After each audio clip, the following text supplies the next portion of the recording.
friends too much. But Keelon Russell, let's talk about him for a moment. A friend of Stephen M. Smith at Touchdown Alabama, Justin Smith, gave out a report on Keelon Russell, and Russell said that he was offered obscene amounts of money to leave Alabama for someplace better, or so they thought he was. And he said himself, and we're going to take a look at this story from Touchdown Alabama, and it was wild. Let's see. He said he had a trio teams pushing for him to flip. He said Colorado, LSU, and Texas were pushing for him during the Under Armour All-American Games Media Day. He didn't reveal the number of offers he received, but shared big offers were thrown around. The Tide had the most competitive offer in his heart after starting to recruit him before he earned a lot of recognition as a senior. And he says, quote, Alabama came to one of my worst practices as a quarterback. I was off that day and saw something in me, unquote. A visit to Colorado was on the table for Russell. His family considered it, but backed off those plans due to rumors per the Tide signee. Alabama will officially get the Texas product on campus in January. Now, I can tell you right now, I'm excited to see him come to the Crimson Tide. But what's your take on this story, Johnny? It's going to be the norm. It's going to be the norm. I mean, so many undercurrents with regard to recruiting and agents and money and parents and relatives and everybody coming into the fray and trying to influence.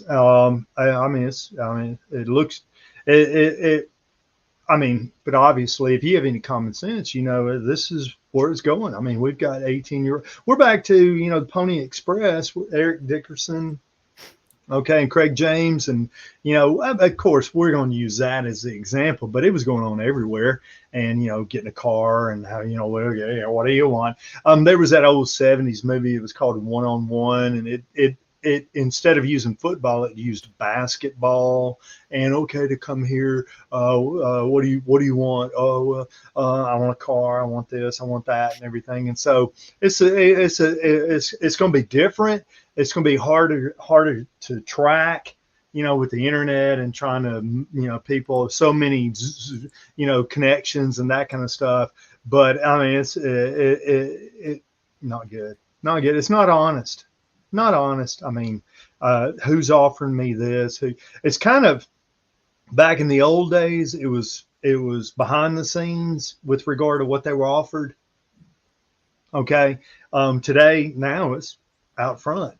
But then these players, 18-year-olds, they got parents, they got brothers, sisters, aunts, uncles, grandparents, and they're all going to try to, because you're going to have people in their ear saying, hey, tell your brother to do this, tell your brother to do blah.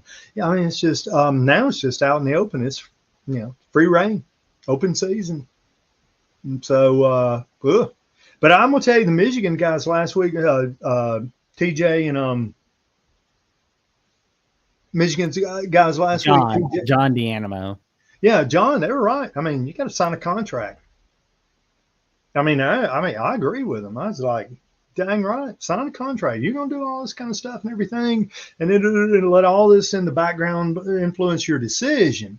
And then all you got to do in your decision is sign a contract or whatever. That contract needs to say, hey, you're going to be here. If you want to enroll early in the summer, you're going to be here until May of the next year. It's opting out as soon as the last regular season. Now we got this free space, free time, portal transfer 1, portal transfer 2, signing day 1, signing day 2, and all this other kind of contract. I mean, it's what it is. Money's involved now. You got to have, and it'll happen. We're going to have something. We'll have one of those whatever it's going to be, and then it'll be so unbelievable. The influence and money trafficking and who's involved and how disgusting and perverted all of this, kind of stuff is.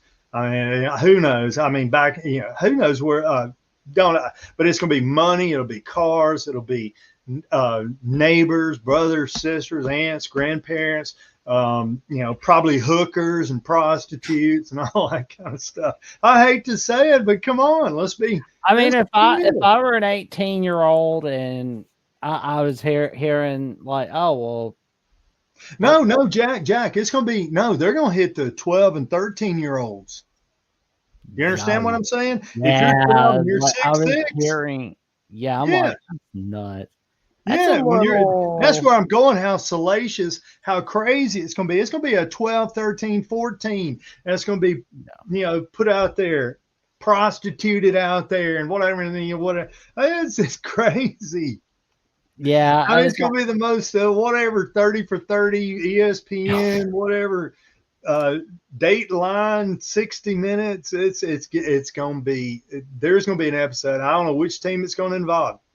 Lord, they'll probably have those story, like whoever's like producing the documentary about it on like the Joe Rogan Experience, like that. That'll be interesting.